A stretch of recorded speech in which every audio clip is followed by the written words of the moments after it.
প্রথম দেখা। সে হিজাবে ঢাকা, চুল দেখিনি, তবু মনে হলো পুরো দুনিয়া থেমে গেছে এক শান্ত নীরবতায়। তার চোখ দুটি ছিল এমন পবিত্র, এমন মায়াময়, যেন নামাজের পরের নিঃশ্বাস, নির্মল, নির্ভেজাল আর গভীর।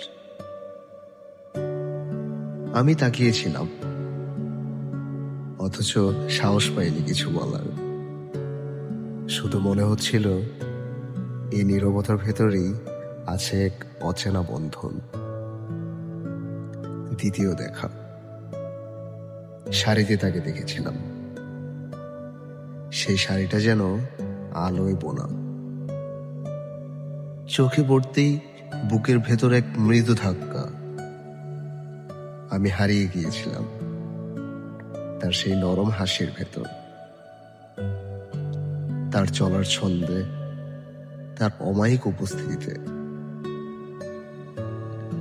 সেই মুহূর্তে মনে হয়েছিল সৌন্দর্য শুধু দেখা যায় না, অনুভব করা যায়, ঠিক তার মতো করেই। তৃতীয় দেখা। সে হেসেছিল এমনভাবে যেন সূর্যের আলোয় ভেজা সকালে নরম মেঘ। চোখে চোখ পড়তেই বুকটা কেঁপে উঠেছিল, আর আমি বুঝেছিলাম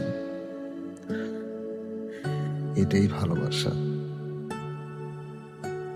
সে অন্যদের মতো নয়, তার চোখে আছে এক স্বপ্নের নীরবতা, তার কথায় আছে সান্ত্বনা, তার হাসিতে এক প্রার্থনার সুর। আমি এখনো সেই সুর শুনি, রাতে নিঃশব্দে, যখন বাতাস হিজাব ছুঁয়ে যায়। মনে পড়ে আমার প্রথম দেখা, আর সেই শাড়ির অমায়িক সৌন্দর্য, যেখানে আমি হারিয়ে গিয়েছিলাম চিরতরে।